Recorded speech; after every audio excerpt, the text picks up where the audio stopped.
வேல்முருகன் அவர்கள் வந்து விஜயை பத்தி ஒரு கருத்து தெரிவிக்கிறாரு. கூத்தாடி தானே, கூத்தாடிக்கு பின்னாடி ஏன் போறீங்க அப்படின்னு. இந்த கருத்தை நம்ம எப்படி எடுத்துக்கிறது? ஏன்னா அவரே ஒரு படத்துல நடிச்சிருக்காரு. இல்ல அவர் நடிச்சிருக்கார் என்பதை தாண்டி, இன்னைக்கு பார்த்தீங்கன்னா, அவர் வந்து திமுக கூட்டணியில இருக்காரு.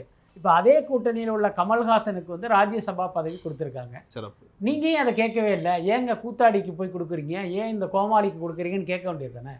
சினிமாக்காரர்கள் குறித்து உங்களுக்கு இப்படி ஒரு பார்வைன்னா, அது எல்லாருக்குமே பொருந்தும்ல. வேல்முருகன் பார்வையில் விஜயும் ஒண்ணு தான், கமலும் ஒண்ணு தான். அப்ப கமலுக்கு வந்து அந்த திமுக ராஜ்யசபா எம்பியே குடுக்குது அப்படிங்கும்போது, அதையே இவர் வேடிக்கை பார்த்துக்கிட்டு இருக்காரு. நிச்சயமா. அப்ப அது ஒரு தவறான கருத்து தானே. எல்லாத்துக்கும் மேல இவர் என்ன சொன்னார் அப்படிங்கிறது தான் முக்கியம்.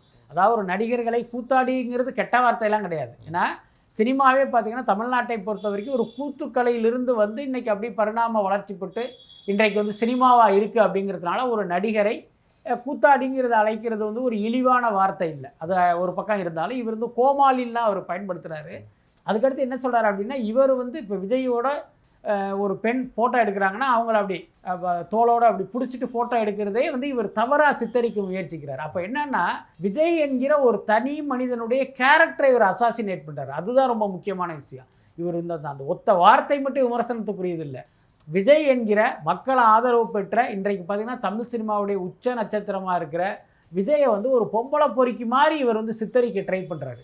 இது வந்து ஒரு அயோக்கியத்தனம். அதை வந்து நீங்கள் ஒரு அரசியல் கட்சியின் தலைவராக இருந்துக்கிட்டு செய்யக்கூடாது. அதனால தான் இன்றைக்கு தாவேகாவை சேர்ந்தவர்கள் வந்து வேல்முருகன் மன்னிப்பு கேட்கணும் அப்படிங்கிற ஒரு விஷயத்தை முன்னெடுத்தாங்க.